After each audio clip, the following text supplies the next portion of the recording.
Thanks very much for coming. I know it's been a long reinvent. I hope your head is not exploding too much. If it is, well, I hope at least we're not going to explode it even more. Did you have a good reinvent so far? It's good? All right. I'm sure the guys who say no wouldn't say like too much like this, so thanks anyway. So today we're going to talk a little bit about chaos engineering. And just before we start, show of hands, who does currently chaos engineering at home? Only chaos? We all do chaos at home. How many of you are kind of find it, or are interested, but find it very hard to start? Right, so almost the same people. It's quite funny. And how many of you kind of trying to plan or to get into it? Interested? The other ones is going to be after this session, maybe or not. All right, cool. All right, so this session is going to be co-presented with Olga Hall, who is leading the resiliency team at Prime Video. And she's going to talk about the journey of Prime, and I'm going to talk about chaos engineering in a more holistic way. It's basically, I've been working for sometimes almost 12 years on AWS, and I've been doing chaos for almost 6 years now. And I work with quite a few customers lately. I'm trying to help them develop chaos practices. So some of these learnings are going to be in this deck. And so I want to share that with you. So I want to ask you a question. How many of you are firefighters in the room? There's a few of them. That's really cool. So thank you very much, actually, for doing that. There's something very peculiar with firefighters, is they spend an enormous amount of time training. Actually, some studies said that professional firefighters have to train several thousands of hours before going to production, going really kill the fire, a real fire. Do you know why? Right, it's to build an intuition, actually. They want that fighting fire becomes very, very natural. And if it's not natural, basically the fire will be faster than you and you'll probably get killed. So they want to develop this intuition. It's actually the same intuition that we have when we walk. Right? If you would have to think, well, how do I balance myself when I walk? It's too late, I'm falling. It's very similar with firefighters. And there's something interesting here because in early 2000, we had one person called Robbins that was hired, and he was a volunteer firefighter. And he came to lead some of the operation teams at Amazon, the retail side, and especially trying to make the retail side more resilient to outages. It was the time when Amazon started to grow ridiculously, and well, failure happened all the time. And at this more you scale, the more you have a possibility to have failures. So they started to look at new ways trying to prevent failures. And Robbins was hired, and he brought the idea of firefighters and trying to build an intuition and actually trying to develop that capability to train before going to production and fight fire in production. I'm sure many of you have had outages in production, right? How many have been trained by outages in production? Right, it's not really the right place to train yourself because if you go in production and you have an outage, humans, or at least I have, very often felt very, very stupid. I lose 50% of my ability to do anything. There's under pressure, you start sweating. You do really, really stupid stuff. I deleted production database while trying to fight a mid-size outage. And I can tell you the result was a dramatic outage. And that's simply because I was not trained, right? I was really panicking and didn't know really what to do. And in the meantime, I got disturbed. We didn't have a war room, so someone came and yelled at me while we had a small outage. I go back to my console, and I get in the wrong terminal, and I do a drop table, and then I press enter, and the moment when you press enter and you hear this voice in your head, at this moment, he knew it was wrong. Just you already hit it, and then that's down. Well, that's simply because I was not trained enough, right? And so he brought this idea at Amazon and wanted to practice outages. So what he would do, he started Game Days in 2004, and what he would do, he would randomly go into a data center and start unplugging servers or killing processes so that his team could practice recovering from failures, or at least build systems that would be resilient to failure. We call that partial failure modes, right? So that kind of grew within Amazon. Those massive game days, as we grew, kind of switched into more mid-sized type of game days. But actually, Prime Video, and we'll hear the story, nowadays do game days in production several times a month or even every week. So we'll hear this story from Olga. So game days were kind of nicely, actually Jesse Robbins had probably the best title in the world, like Master of Disaster. I'm not sure how it goes on LinkedIn if you try to be hired later on, but at least it's pretty cool. Then in 2000, in the early 2010, 11, Netflix kind of did the whole move to AWS. Right? So they migrated the entire infrastructure to AWS, and they started to adopt microservices architecture. And at that time, AWS was not what it is today. We've trained a lot, we've improved a lot, but at the beginning of the cloud, there was maybe less managed services, people had to do more things, so it was also more prone to failures. And they wanted their system to be really resilient. So they started to build monkeys, like chaos monkeys, that would kill randomly instances in production to make sure their software was always stateless, for example, that it was always very well architected across multiple AZs and stuff like this. They even went into creating a Kong monkey that was killing full region services, and then they would practice flip from one region to another, which they still do today. So we are here, right? Then in 2015, they formulated that field that is now called chaos engineering. And if you want to read about the principle of chaos, there's a very nice website about it. What is very important to realize is chaos is not just, hey, let's go and randomly kill stuff in production. Don't go Monday and say, hey, I heard the talk at reInvent, chaos engineering is great, let's unplug the database. It's not really like that. Actually, we do really chaos engineering to avoid having to train for failures while it's happening in production.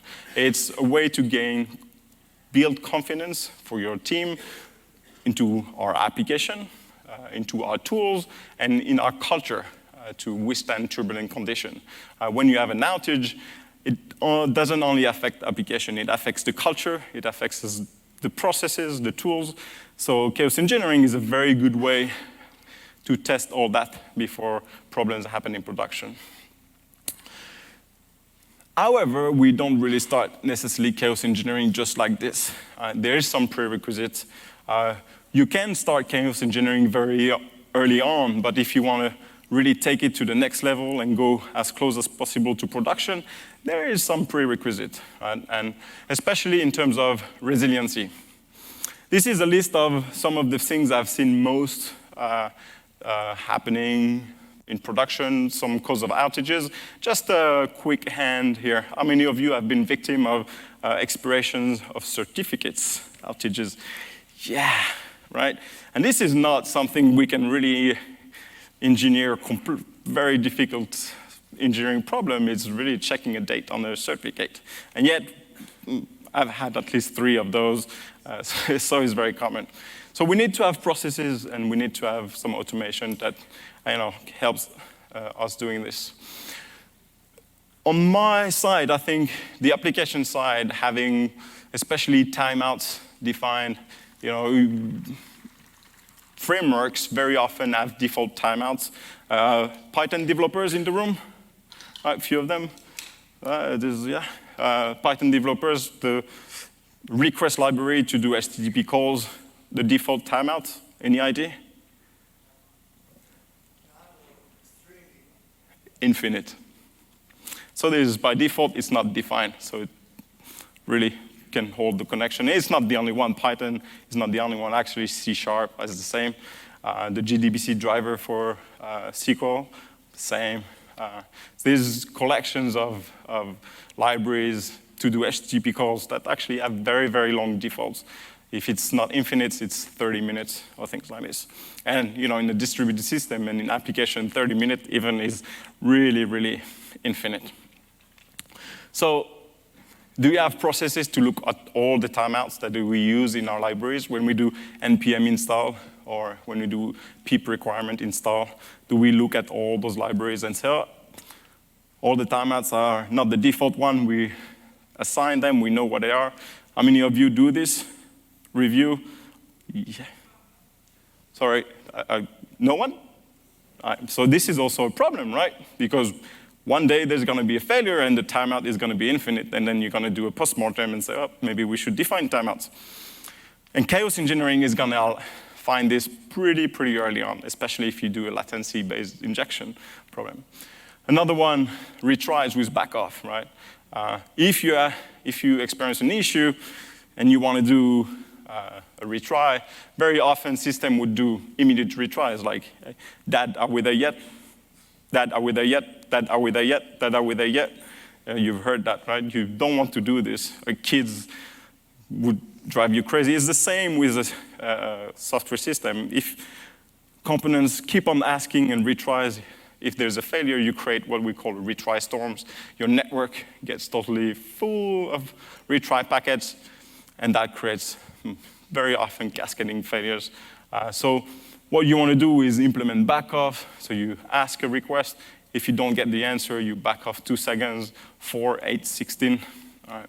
And especially, you need to have a max retries. So these are kind of few things that very often outages are happening. Monitoring as well, of course, if you want to do chaos engineering, you need to monitor and need to what's happening. All right. So even though you can start very early on, in your laptop, do Docker stop or kill processes, eventually you need to have a baseline to build this confidence in your application to say, all right, now I believe my application is solid. Let's test it, right? And this is actually what chaos engineering is. You have to have this confidence that your application has a very strong baseline in resiliency. If you want to read about this, we actually launched today during the keynote. I couldn't add the slides, but we launched the Builders library, which is a collection of papers from all our principles at Amazon, how we do things, how we build resilient system. And it's also, you can read some of that into the well-architected papers. I'm not going to go into details here because we only have 60 minutes. So we now have a quite resilient application. Our team is confident. We can start chaos engineering, right? So what is it? Well, it's actually a cycle. It starts with understanding the steady state of an application, right? Then we move into the hypothesis phases, where it's basically a scientific experiment. We have an ID, we verify it, or we execute an experiment, and then we verify it. And then eventually we want to have the improve cycle, right? Because if you find something, you really want to improve it. So let's deep dive a little bit in this phase. What's the steady state? The most common problem I see with steady state is people focus on operational metrics like CPU, memory, concurrent connections, or things like this. It's very important to attach this to a business metric. I'll give you an idea. Amazon.com, a very good metric is the number of orders, right? Because if there is a failure in kind of a checkout, it's a bad user experience. You made the search, it takes some time, and the moment where you want to check out, it fails. That's a bad user experience. So for us, steady state here is very good because it's a notion that, hey, the backend is broken, but it's also a bad user experience. This is a good steady state. And a system doesn't have to have only one steady state. It can have several of those. We're going to hear some of them from Olga for Prime Video. So focus on that. Sometimes it's actually very hard to understand what's the steady state of your application, but take the team and spend some time trying to look at it. But if you combine customer experience with operational metrics, that's usually what gives you the best results.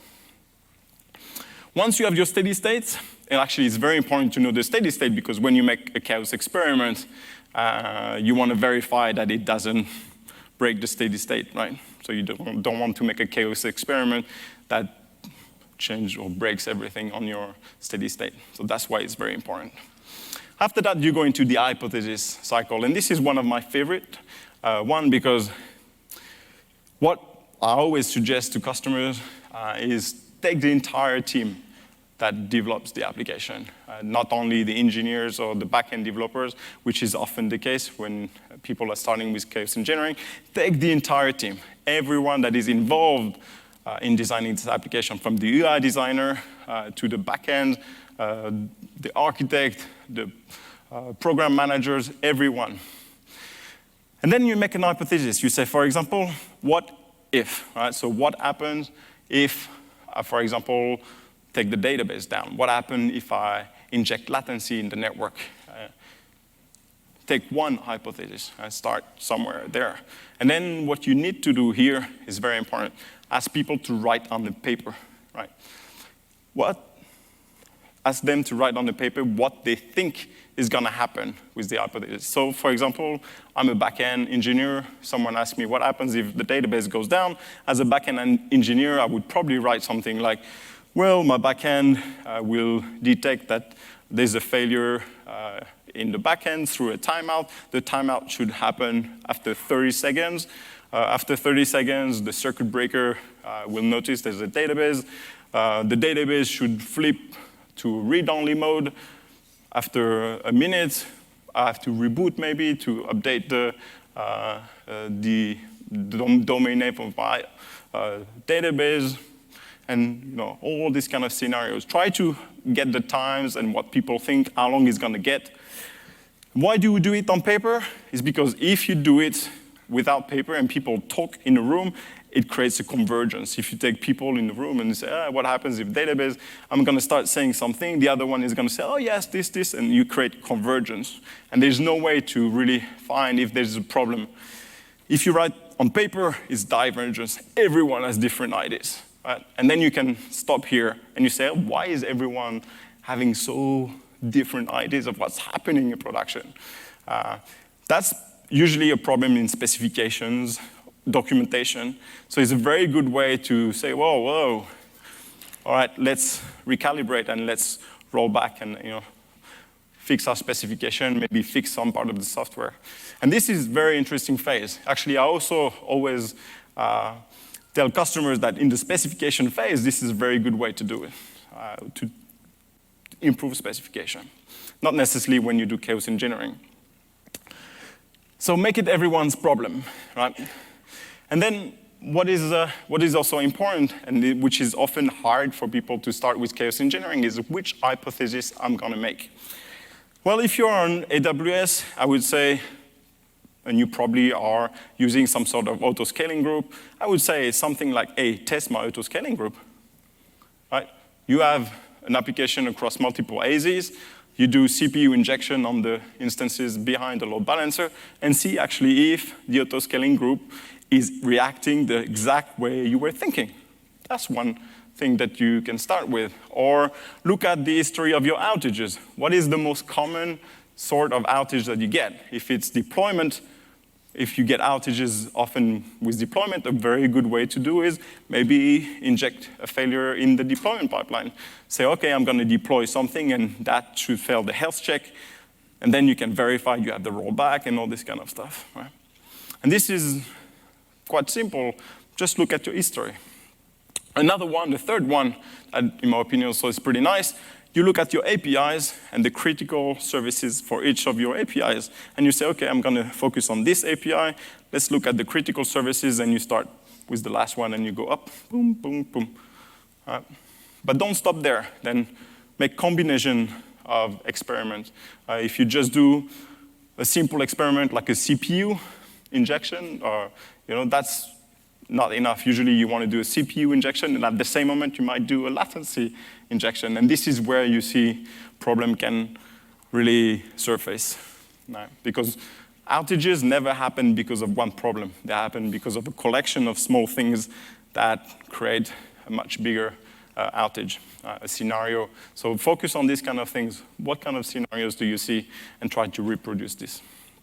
And then it's running the experiment. And usually in chaos engineering, we run experiments by doing failure injection, right? And there's plenty of ways you can do failure injection. The most common ones are on the application level. So you might throw in errors. I'm sure you test sometimes your application like this. You generate exception or error and see if you catch them. Do you want to fail fast, or do you want to, do a very complicated try and catch and then hide the errors? Fail fast is often a very good solution in that case, especially if you want to have a recovery-oriented architecture. On the host level, I've talked about it, might be a CPU injection, so you burn the CPU or you remove some part of the memory, you remove the disk space. How many of you have had outages because the logs have filled up the space? Yeah, that's a common one, right? This is a very good, actually, sort of outage to start with, or a sort of experiment. Just write a big file on the disk of the instance and see what happens. If you don't have space on the instance, you can't open sockets, you can't do anything, right? So it's usually a very good way to see if you can deal with this kind of stuff. And then you can go all the way down to maybe a bit bigger AZ attack. You remove a subnet, you deny all traffic in the subnet, or then a regional attack. You remove all the routing to that region, especially if you use DNS or something like this. Now you might see a people attack. So let me explain what a people attack. I don't just go around and break somebody's neck. Don't do this. A people attack, what I love to do is go into the teams and identify the 10x developers, the guys that, or the women that are really, really good at doing extremely complicated tasks while drinking a coffee, speaking to other people. They are the gurus, right? They know everything, they fix everything. No, they are gods. And we all have them in our teams. How many of you have these kind of gods in your team, right? What happens if they get crushed by a boss, right? Take the laptop. You arrive in the morning, and I've done that like a few weeks ago. I went in the company, they had this god. I took the laptop and I said, you go home. 6 hours we had to bring back that person in urgency because no one knew how it was going to fix the problem, or they didn't have access to MFA, or they didn't have the right code, the right credentials. These kind of things is actually quite scary if you look at your teams, how little information sometimes is shared, right? So do these kind of things as well. It's not necessarily on the software attack, culture attack or people attack is something that is very interesting. So I highly recommend you to look at this.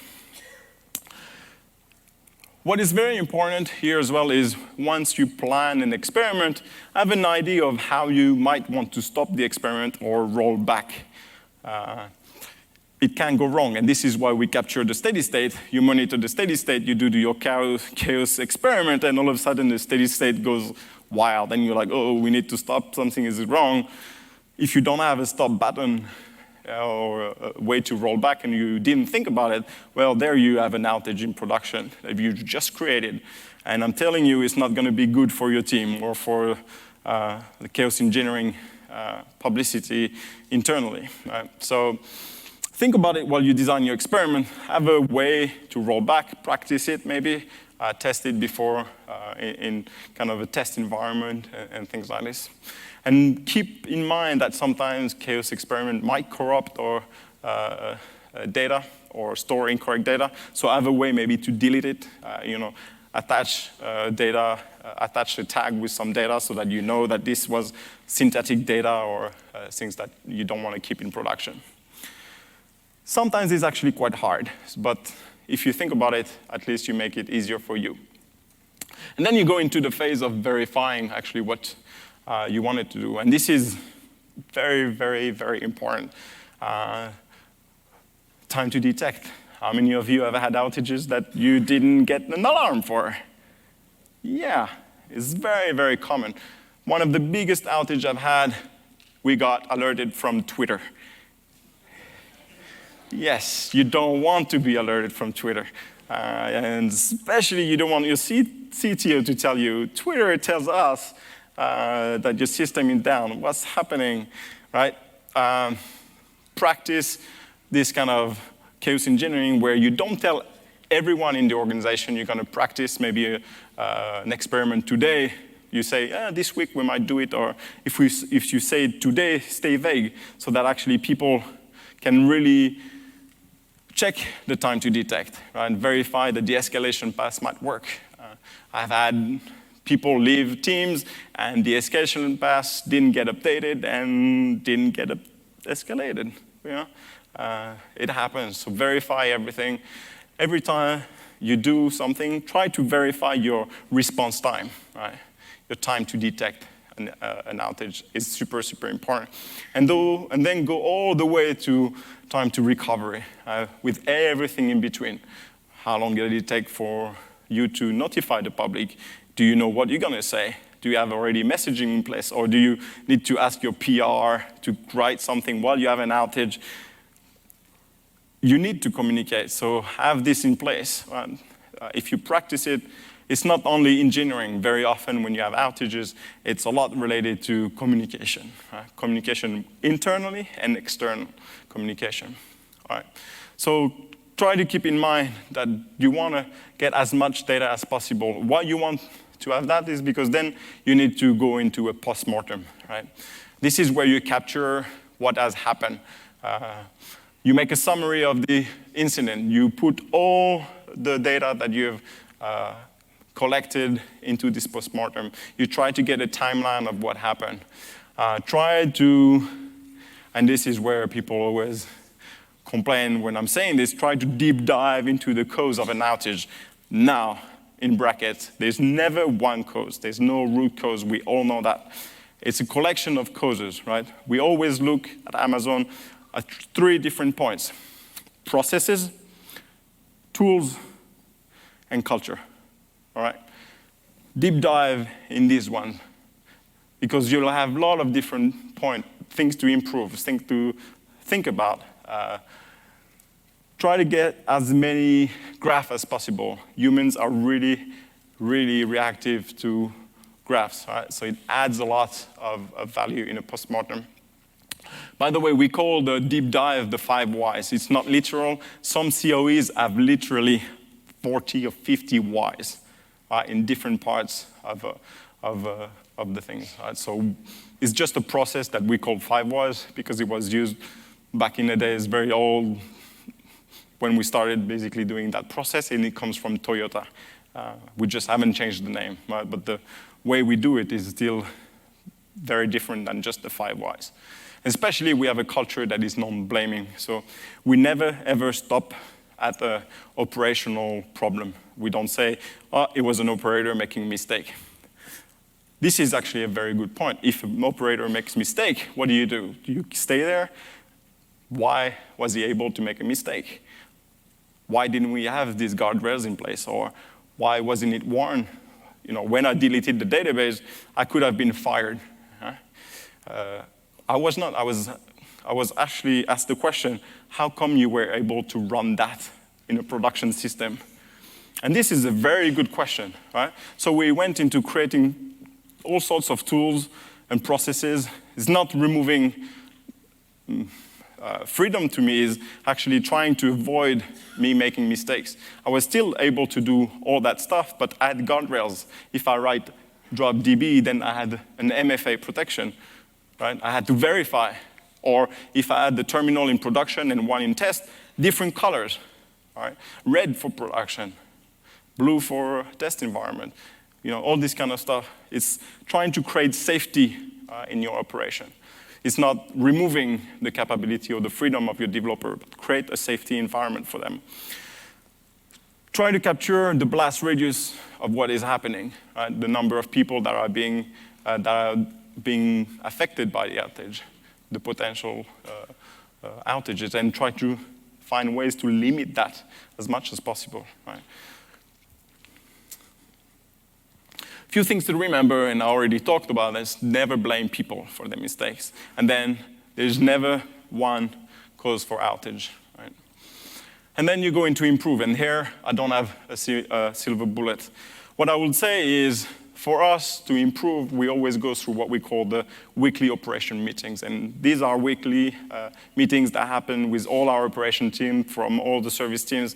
We go through the postmortems that we've had, identify the actions, follow up on the action, try to share some of the best practice we've had. If there's best practice, we love to automate that or create a tool so that the automation has the best practices embedded in it. We don't need to repeat it. These are kind of things that actually improve operational excellence in the long term. If you rely on people, goodwill, you're doing wrong, because people already have good intentions. When you hire people, the engineers, they want to do good. Mechanisms are the things that actually will help, right? And this is very important. You can look something called the unknown cord, which is a very good mechanism as well for everyone in an organization to be able to, stop processes or stop things that go wrong. And this fits very nicely in that process. There are some challenges. In my opinion, most of the challenges are actually cultural, and I'll talk a little bit about it. But it's also, the chaos engineering doesn't solve all your problems, right? It will identify some. But chaos engineering, as a very good thing, is that it start to change the culture of companies in the long term, because people that do chaos engineering start to feel a lot more humble. Humility increases because, well, it's gonna give you a lot of different failures, and then you're gonna realize that maybe some decisions that you've made or other people in your team have made are not, as strong as what you had thought initially. So culturally, this is something that, in my opinion, is a challenge, but is actually its greatest strength as well. So look into chaos engineering, in my opinion, for all this goodness, technical goodness, processes, culture, and tools. All right. And on that note, I want to invite Olga to tell us around the journey about Prime Video from chaos to resilience. Thank you. Thank you, Adrian.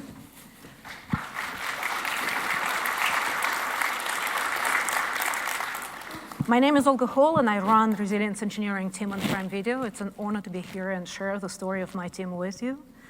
About 6 years ago, for those of you who raised your hands and said, I'm just starting to think about chaos and resilience on my side, I was in the same shoes. I was thinking, where do I start? How do I structure it? How to make it work? What the progress looks like?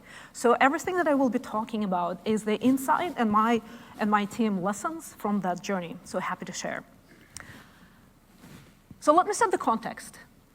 And it's important for me to highlight that under the hood in Prime Video, there's actually 3 different businesses. If you're a Prime subscriber, you have access to Amazon original content, or you can catch live content, such as maybe music, or as of 2 days ago, we launched English Premier League, for example, for customers in UK, so that's live sports. If you want to watch and rent a movie, if you're in the mood for that, so you can do that, rent or buy. And the third business is you can also watch your favorite channel.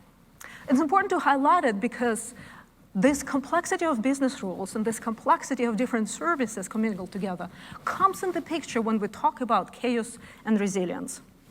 Okay? So let's talk a little bit about our journey. Where we started with the game days and preparation for Q4. All Amazonians, and many of you know that when there is comes and there is holidays, there is a lot of holiday shopping, Black Friday, Cyber Monday, right?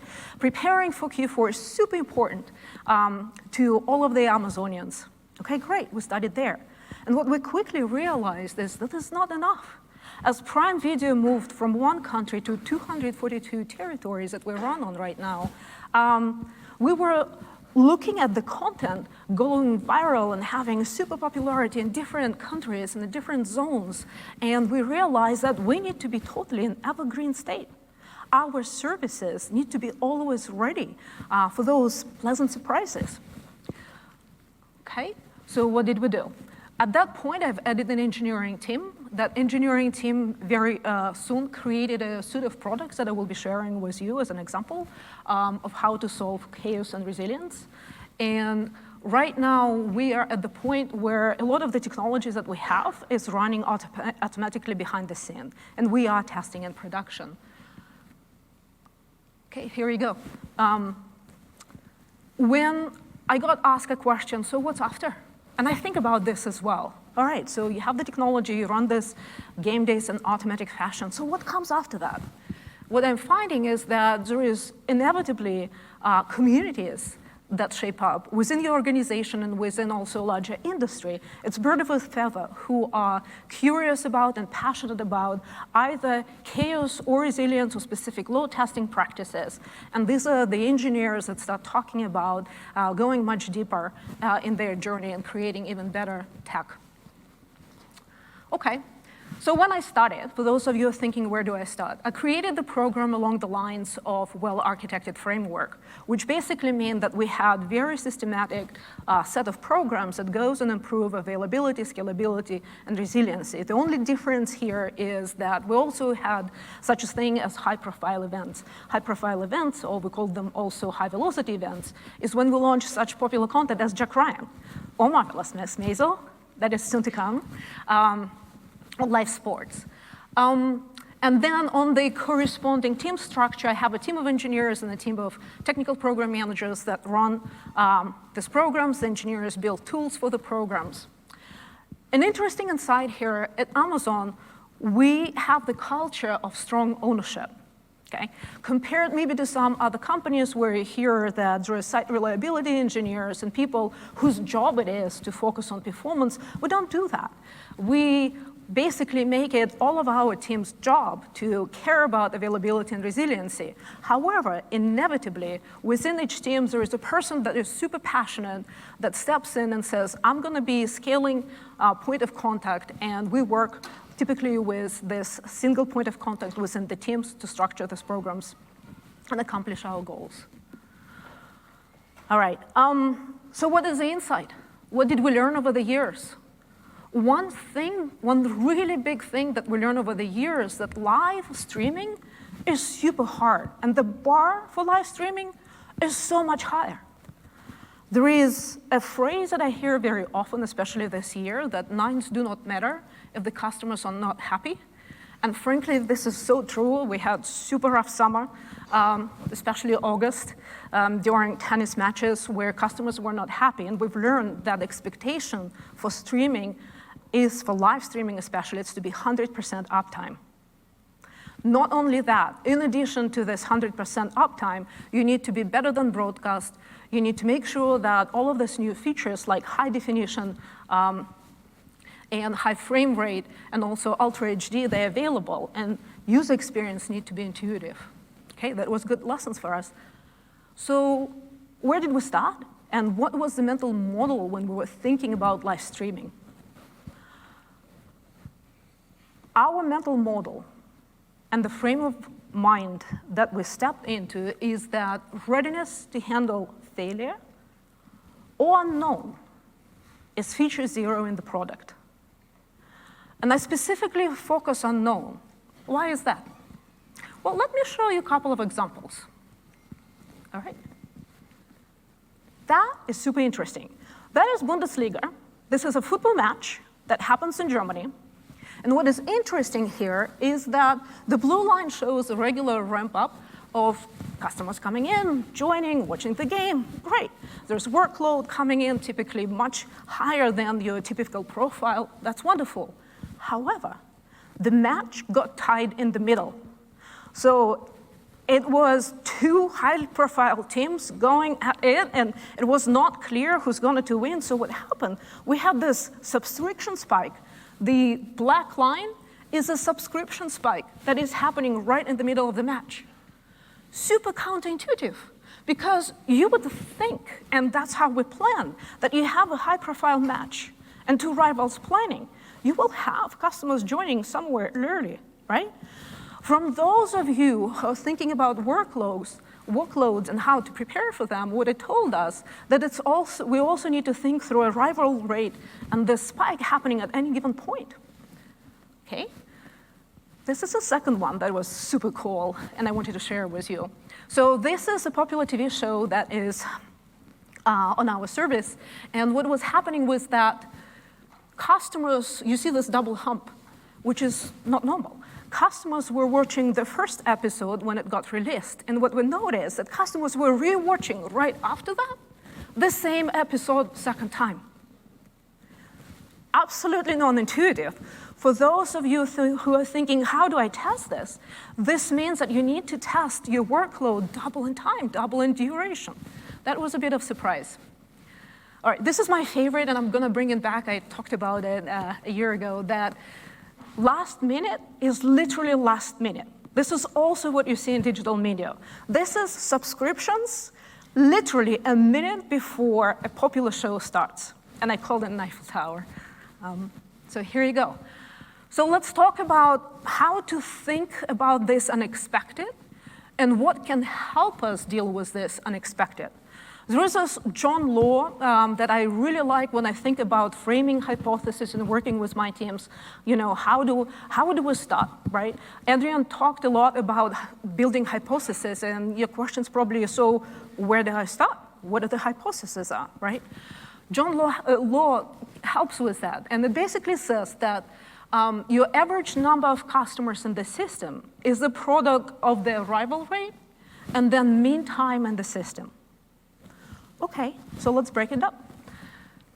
Ultimately, you can have a hypothesis that says, I want to know what is the total load will be that comes to my services, which basically says what is total number of customers in the system. And in order for me to do, though, I need to project and forecast the arrival rate and then time in the system. And you can basically have a hypothesis, an experiment that prepares you for the overall load, okay? Another thing that you can do, you can say, arrival rate is super cool, and I need to plan for that. This sharp spikes in the middle of the load, this is interesting. I need to have an experiment that allows me to do that. Okay. I wanted to share these customer examples on purpose because all of you have seasonality within your services. You have seasonality within your business. And what's really cool to start with is understand your customer behavior, how they interact with your systems, and start there. Because this will allow you to construct your hypothesis and your goals. What do you want to test? Where do you want to start with? When you do that, the conversations about technology and the choices that you have become much, much easier. Then you know which kind of tool set you need to have. And we'll take a look at recommendations, what goes into this tooling as we go along. So let me share with where do we start? Where did my team start? We started with asking questions, okay? The first thing that we needed to do, we needed to understand, can our services sustain projected load? Okay, great.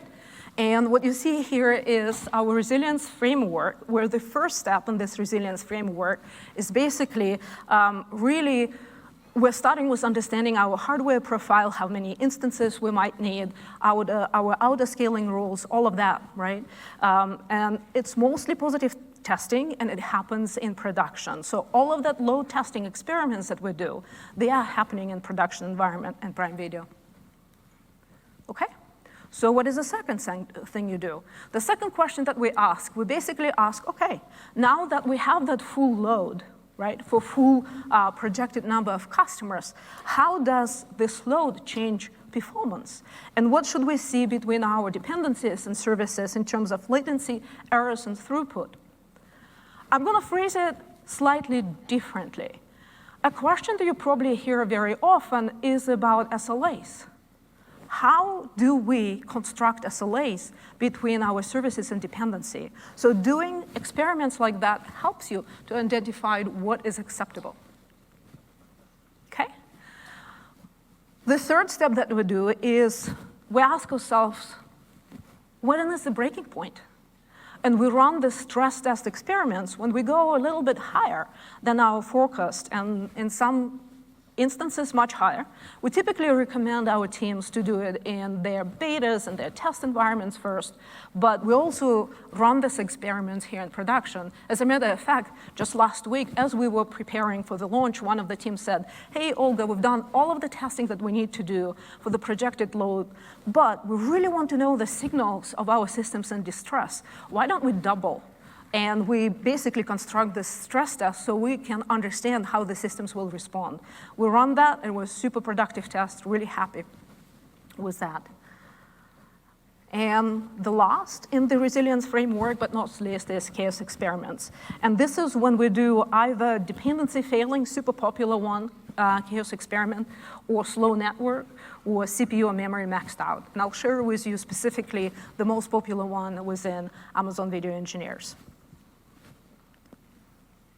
So what answers did we get? Here's all of the 4 questions and our resilience framework. What did we learn?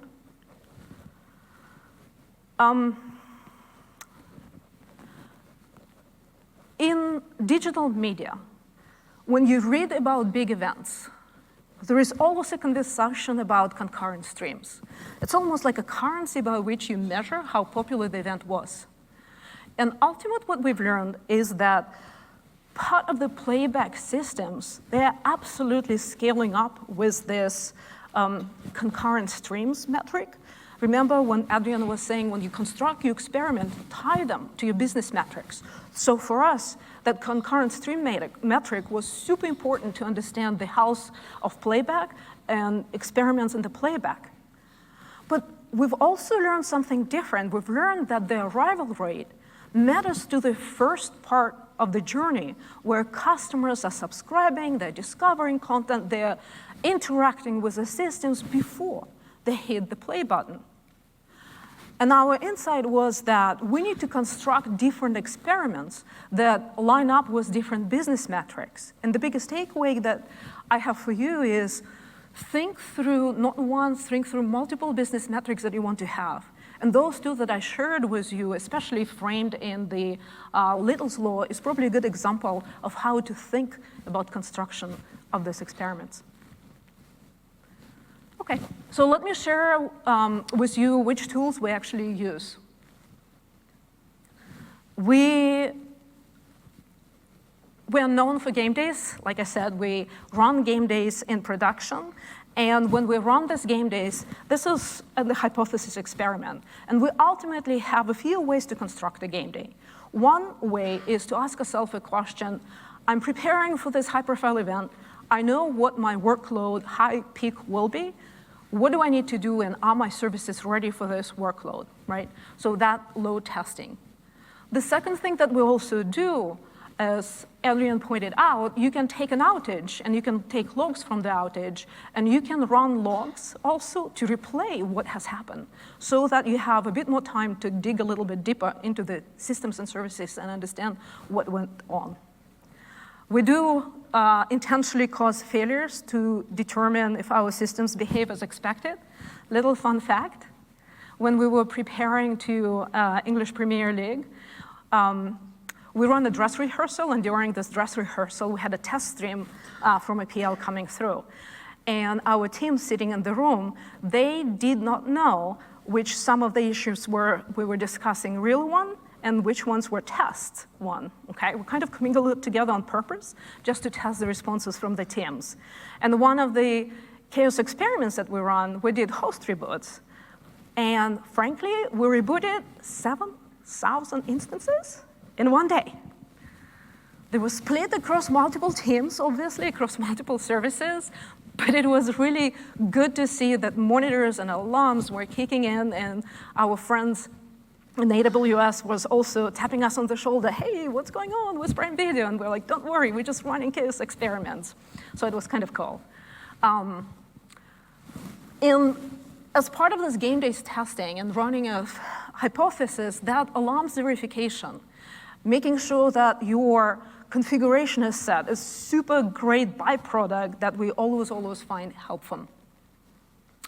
What we do from process perspective, we have a process called operational readiness review, where we ask our teams that create either new services or new features, go through a systematic set of questions and make sure that all of that resilience framework that I've just discussed is being addressed, and all of these tests been done, and they show the results with us.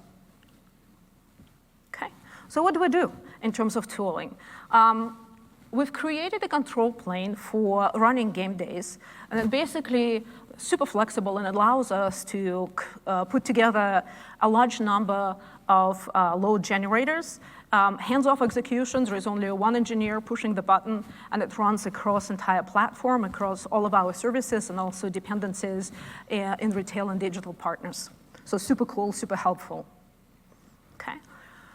We also build additional products. So far, they are internal products that help us do forecasting. So the forecasting is done for each individual service. You kind of need to know what that load will be. We run resilience experiments. Those chaos experiments, sometimes we deploy them at full load automatically, and sometimes we run them manually, depending on complexity. Super important thing, as Adrian was pointing out, you have your hypothesis, you did the validation. But that next step is learn and improve, learn and improve. How do you do that? We build fairly rich reporting and analysis set. And what we're able to do with this analysis set, we're able to say, okay, what happened during test?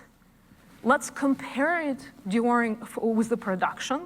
And let's also reason through what do we expect in terms of load during real event. How many customers will be on mobile devices, how many customers will be on living room devices, who's going to be on the web. And we basically talk through how that load distribution will look like. And having that reporting and analysis is super helpful. All right.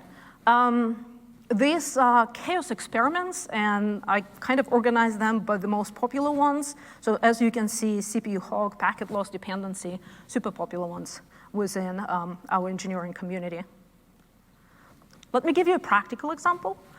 A very common outage scenario, besides certificates, expiration, is dependency throttling, right? Dependency has failed. So what we basically deal with when you have an availability drop because of the dependency, the solution is fairly obvious, right? You need to think through either fast fail circuit break or something similar to that, so that's great. But then the question becomes, how do you test? You don't really want to wait till the next outage to test that. So this is where chaos experiments and doing failure injection and throttling injection is actually help you. And these are real-life graphs where after we put the code and fix in place, we run the chaos experiment. Here's the latency as basically kicking in during the attack, and you can see the dependency was super healthy. There is no spillovers. The overall learning here is that when you think about your chaos tooling, it's really not one just platform, it's a tool set, right? And I think where you need to start with what is the best tooling available for you now so that you can construct your own experiments. And you take into consideration then the needs that you have. How do I do forecasting for the services? How do I do failure injections when I need them? And then having experiments repositories so you're learning and you have the consistent learning cycle is super important as well. All right, so let's do a bit of a summary. So when you start with very specific goal. What I'm doing, why I'm doing this. And that goal should be tied to a business metric or customer behavior. Because having that conversation with your engineering team, with your leaders, across the group and explain why we're doing this chaos experiments, what we're preparing ourselves for, is becoming so much easier. For us, we had to prepare for those high-profile events and the shows that you enjoy. And it was easy to start with because we know that the delivery needs to be super smooth. So find those goals that you want to start with. The first step is important. Why the first step important? Because you want to prove that it works. So think through which hypothesis you want to start with and what customer behavior possibly you want to validate in your system to make sure that your services are ready. Once you've done this first step, the rest of the journey will be easier. You will be keeping a programmatic focuses because what I've learned over years, our engineers, they are fantastic at asking questions. How can I do this better? What can I improve over time? How I can scale our services better? And that programmatic focus allows you to build program with time. As we're taking a look at the entire framework, resiliency is really bigger than just chaos. There is just much more going on there. And it prepares you for the unknowns. Those unknowns in customer behavior that is super hard to predict. The first point, keep learning about your customers. Having that feedback loop that allows you to say what has changed. So some systems are super seasonal, right? And sort of like having the discussion, what has changed with the seasonality and bringing it back into your chaos experiments are super important. And the last, but not least, chaos is super fun, just absolutely fun.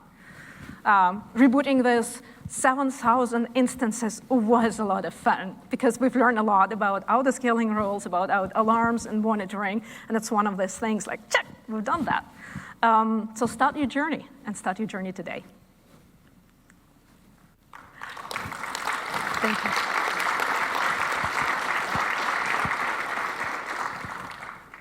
I'm sure you still wanted to do this phrase. This is yours. All right, the last part.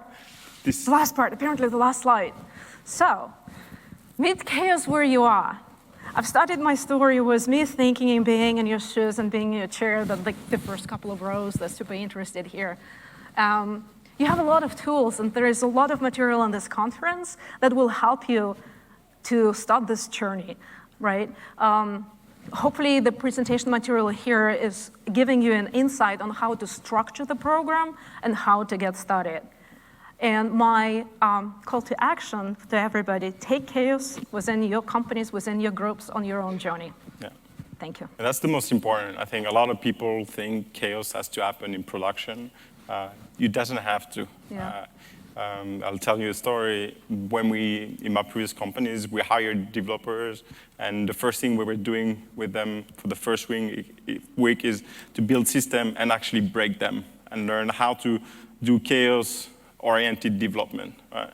As a second nature, when you build something, how to break it and how to automate that. And this culture then develops, and then they are so smart, they build stuff, right? They develop the right tools then to go in production. So don't always believe what you see on Twitter. Chaos engineering starts on your laptop, then might move to test, beta, and then eventually your team will bring it to production. Right? So on that note, thank you very much for your time. I hope you had a good rain event. Enjoy the party tonight if you don't have any talk after that. And feel free to ask us questions. We're going to be here. Feel free to ask us on Twitter as well. These are our handles. Well, thank you very much. Thanks.